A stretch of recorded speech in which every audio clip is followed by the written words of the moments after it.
kunut subuh adalah perbuatan bid'ah. Kunut subuh ini tidak ada contohnya dari Rasulullah SAW. Sudah ketinggalan zaman. Hari gini orang masih kelahi lagi masalah kunut subuh. La haula wala quwata illa billah. Perhatikan ya ikhwani fillah azakumullah. Rasulullah SAW hadis Anas yang mengatakan, "Kana sallallahu alaihi wasallam yaqnutu fil fajri hatta faraqal haya." Rasulullah SAW kunut pada salat subuh sampai meninggal dunia. Ini hadisnya lemah. Lemah itu boleh dipakai atau tidak? Nggak boleh dipakai. Ingat tuh, hadisnya ada dhaif. Kalau dhaif nggak boleh dipakai. Ya bunayya, innaha bid'ah. Wahai bunayya, wahai anakku sayang, dia adalah perbuatan bid'ah. Menurut sahabat ini, kunut subuh adalah perbuatan bid'ah. Dan Al-Hafidz Ibnu Hajar menyatakan bahwa dari riwayat-riwayat hadis yang ada bahwa Nabi Muhammad SAW, ini Al-Hafidz Ibnu Hajar Madzhab Syafi'i, tidak ada Nabi berkunut kecuali ketika nawazil. Sudah ketinggalan zaman. Hari gini orang masih kelahi lagi masalah kunut subuh. La haula wala quwata illa billah. Dulu ya, zaman saya kecil, anak muda NU masih bertengkar dengan anak muda Muhammadiyah. Anak muda Muhammadiyah mengatakan subuh nggak pakai kunut. Anak muda NU mengatakan subuh mesti pakai kunut. Akhirnya saking hebatnya perdebatan sampai jam 2 malam. Besok sama-sama nggak sholat subuh. Bahkan ada sahabat bertanya, seorang anaknya dari sahabat bertanya, "Wahai ayahku, engkau pernah sholat di belakang belakang Rasulullah SAW, Abu Bakar, Umar, Utsman, Ali.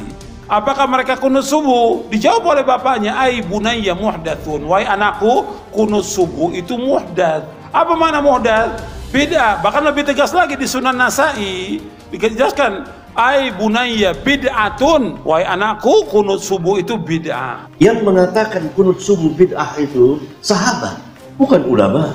Hendaklah dia berhadapan dengan sahabat. Dia mengatakan bid'ah sahabat. Bid'ah ya bunayya muhdats. Biarkan dia berhadapan dengan. Yang benar adalah hadis Anas yang tadi kita sampaikan, bahwa Rasulullah SAW kunut selama 1 bulan berturut-turut mendoakan pada salat zuhur, maghrib, salat zuhur, asar, maghrib, isya, subuh, mendoakan suku-suku yang membunuh apa? Dai-dai yang diutus oleh Rasulullah SAW. Ini hadisnya sahih.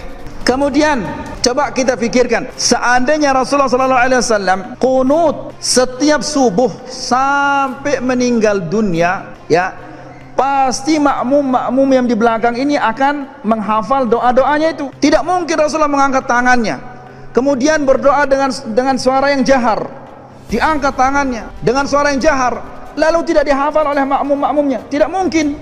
Itu mazhab Imam Syafi'i. Maka kita katakan Imam Asy-Syafi'i dengan ijtihadnya, semoga Allah Subhanahu wa taala merahmati beliau.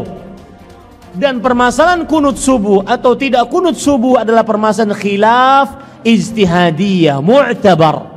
Kenapa Islam ini banyak betul khilafiyah? Kenapa banyak betul khilafiyah, Pak Ustaz? Ente mengatakan banyak khilafiyah karena ente pecandu khilafiyah. Ini kan masalah khilafiyah, masalah ijtihadiyah. Kalau bid'ah nggak ada ijtihadiyah, udah bid'ah ya bid'ah. Nanti dibawa lagi hadis yang nggak ada asalnya, ikhtilafu ummati rahmatun, ikhtilaf umatku rahmat. Kalau gitu kita balik, bersatunya umatku adalah azab. Sekarang saya tanya, tunjukkan sama saya mana mazhab dalam Islam yang mengatakan tidak ada sholat subuh. Hanafi, Maliki, Syafi'i, Hambali. Mana mazhab dalam Islam yang mengatakan tidak ada sholat subuh? Tak ada, Pak Ustaz. Kalaupun ada mazhab yang mengatakan tak ada sholat subuh, itu namanya mazhab Al-Ngawuriyah. Mazhab Abu Hanifah, Imam Hanafi, meninggal tahun 150 Hijrah di Kufah. Mazhab Maliki, Imam Malik bin Anas, meninggal makamnya di Baqi, Madinah tahun 179. Mazhab Imam Muhammad bin Idris Asy-Syafi'i, makamnya di Mesir, Kairo tahun 204. Mazhab Ahmad bin Hanbal Hambali, makamnya di Baghdad, Irak tahun 241. Sepakat 4 mazhab ini bahwa sholat subuh itu fardhu. Tak ada ikhtilaf tentang sholat subuh. Bahwa yang satu pakai usolli, nggak pakai usolli, itu pembahasan forum. Batang usulnya sholat subuh wajib. bahwa ada yang pakai usolli, ada yang nggak pakai usolli, khilafiyah, bahwa yang satu bismillahnya jahar, bismillahirrahmanirrahim, yang satu bismillahnya sir. Seperti contohnya apa? Doa iftitah. Banyak sekali apa?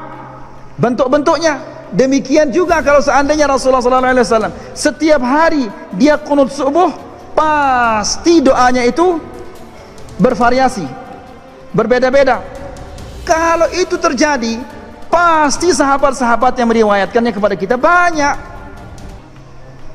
Ya, sahabat ini meriwayatkan doanya begini, sahabat ini meriwayatkan doanya begini, sahabat ini meriwayatkan doanya begini. Tapi yang kita lihat, setiap subuh dia baca Allahumma hdina fiman hadait wa afina fiman afid, dan seterusnya.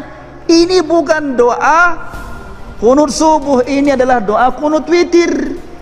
Para ulama beristihad di dalamnya dan diakui karena permasalahan tersebut dari mulai semenjak dahulu. Ya, ini para ikhwan yang dirahmati oleh Allah. Orang yang berimaman di belakangnya, maka karena pendapat yang lebih kuat dia adalah perbuatan yang mengada-ngada, belum ada contohnya dari Rasul sallallahu alaihi wasallam, maka tidak mengikuti. Saya sholat di masjid dalam acara yang disponsori oleh Syekh Maulana Ali Jum'ah, mantan mufti Mesir, mazhabnya Syafi'i. Maulana Ali Jum'ah mazhabnya Syafi'i membaca kitab Sunan Tirmidzi khataman, dibacakan oleh Sayyid Usamah Mansi Al-Hasani Al-Maliki. Disebut namanya Al-Hasani karena dia keturunan Sayyidina Al-Hasan ibni Fatimah binti Sayyidina Muhammad sallallahu alaihi wasallam. Al-Hasani Al-Maliki karena mazhabnya dalam fikih Maliki. Saya tahu mazhab Maliki tidak pernah baca basmalah. 2 tahun saya tinggal di kampungnya mazhab Maliki, enggak pakai bismillah, sir pun tak ada, langsung Allahu Akbar, alhamdulillahi rabbil alamin,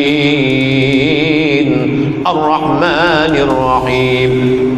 Ini saya penasaran, ini imamnya Maliki tapi yang punya acara Syafi'i, kira-kira nanti gimana bunyi imamnya? Jangan-jangan bismillahnya setengah berbunyi setengah tidak.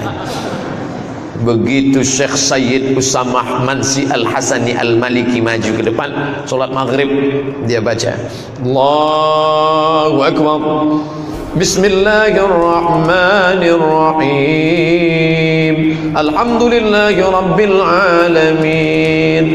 Ternyata dia bermazhab Maliki tapi dia baca jahar.